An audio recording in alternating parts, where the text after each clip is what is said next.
Sometimes we don't need more information to be happy. Sometimes happiness lies in understanding the truth we can't escape. Have you ever thought about life from the perspective of Stoicism? Those philosophers who learned how to deal with life as it is, not as we want it to be. Pause. Let me tell you about some shocking psychological truths that may change your view of the world, but they will be hard truths to swallow. Life is not fully under your control. Life is not fully under your control. Shocking, right? We like to think that we can control everything around us, but the truth is there are many things that are out of our hands. According to Stoicism, the only thing we can truly control is our responses and our thoughts. Here's a story that illustrates the idea that life is not fully under our control. High in a towering oak tree lives a small sparrow, its feathers ruffling gently in the morning breeze. Each day, our tiny friend soars through azure skies, delighting in the freedom of flight. But when strong winds blow, fear flutters in its heart like autumn leaves. One crisp morning, the sparrow gazes toward distant horizons. Something stirs within its heart, a yearning for adventure. Spreading its wings, it launches into the vast blue expanse, ready to explore the world beyond its familiar branch. But nature has other plans. The wind begins to rise, pushing against our small friend with growing strength. The sparrow's wings beat frantically against the powerful gusts. Each forward movement becomes a struggle, each wing beat more exhausting than the last. Then a memory surfaces, the words of an old owl who once shared wisdom on a moonlit night. Don't fight the wind, little one. Let it become your ally. True strength lies not in resistance, but in adaptation.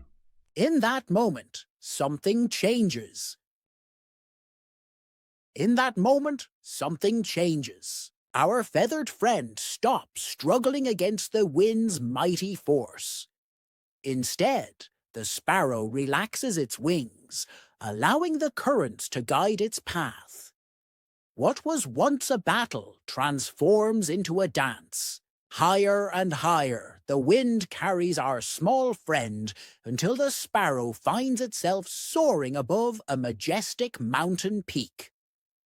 Below, the world stretches out like a living tapestry. The very force that seemed an obstacle has become the means to reach unprecedented heights. As the sun sets on this extraordinary day, our sparrow has learned perhaps the greatest lesson of all. Life's challenges often carry hidden gifts. Sometimes the path to freedom lies not in fighting the winds of change, but in learning to soar upon them.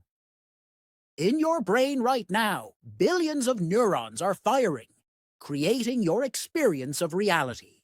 But here's something fascinating. What you feel isn't always what's real. Imagine two people stuck in the same traffic jam. One person is furious, gripping the steering wheel, blood pressure rising. The other is calmly listening to an audiobook, almost grateful for the extra time to finish their chapter. Same situation, completely different emotional experiences. Why? Because our feelings don't come from situations themselves. They come from the stories we tell ourselves about those situations. It's like wearing colored glasses. Everything you see gets tinted by your thoughts. The process works like this. Something happens. We have a thought about it. That thought triggers an emotion. But here's the key. We often skip straight to the emotion, forgetting there's a thought in between. But here's the key. We often skip straight to the emotion, forgetting there's a thought in between. Take a simple example. Your friend doesn't respond to your text for hours. Your heart sinks. You feel rejected. But wait, are they actually rejecting you? Or are you interpreting silence as rejection? Maybe they're in meetings, their phone died, or they're dealing with their own challenges. Our emotional brain is quick, but not always accurate. It's like an overprotective friend who jumps to conclusions. The good news: we can pause, we can question, we can separate what we know from what we feel. Next time strong emotions arise, try this. Stop. Breathe. Ask yourself, is this feeling showing me reality? Or is it showing me my thoughts about reality? This simple question creates space between you and your emotions. Remember, feelings are like weather patterns in your mind. They come, they go, they change. But beneath them, there's always a clearer sky of reality. Understanding this doesn't make your feelings less real. It makes you more equipped to handle them wisely. Your feelings matter. They're important messengers, but they're not always truth-tellers. Learning to distinguish between emotional reactions and reality might be one of the most powerful skills you'll ever develop. Actions. Let's talk about fear. Did you know that studies show about 85% of what we worry about never actually happens? The Stoics understood this 2,000 years ago. Our minds are masterful at creating catastrophic scenarios that rarely materialize. Next time you're afraid, try this Stoic exercise. Write down your worst-case scenario. Then write down what you'd actually do if it happened. You'll often find that even the worst case is manageable. Here's a truth that contradicts everything marketing tells us. External things can't make us happy, at least not in any lasting way. Here's a truth that contradicts everything marketing tells us. External things can't make us happy, at least not in any lasting way. Studies show that lottery winners return to their baseline happiness within months. The new car excitement fades. The bigger house becomes normal.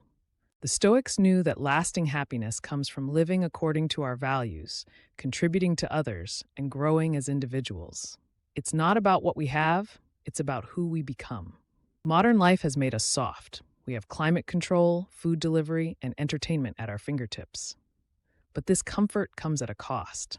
The Stoics practiced voluntary discomfort, not because they were masochists, but because they understood that comfort zones are where dreams go to die. By deliberately embracing discomfort, we build resilience. Each challenge we face becomes an opportunity to grow stronger. Finally, let's talk about the most precious resource we have: time. Postponing what matters and wasting hours on things that don't. The Stoics had a practice called memento mori. Remember, you must die. Not to be morbid, but to create urgency and meaning in life. These 7 truths might seem challenging, even harsh. When we embrace suffering as natural, focus on what we can control, face our fears, find happiness within, welcome discomfort, and value our time, we become unstoppable. The Stoics left us these tools thousands of years ago. Now it's up to us to use them. Remember, philosophy isn't just about understanding the world, it's about changing how we live in it. If you found value in these insights, please share this video with someone who might need it.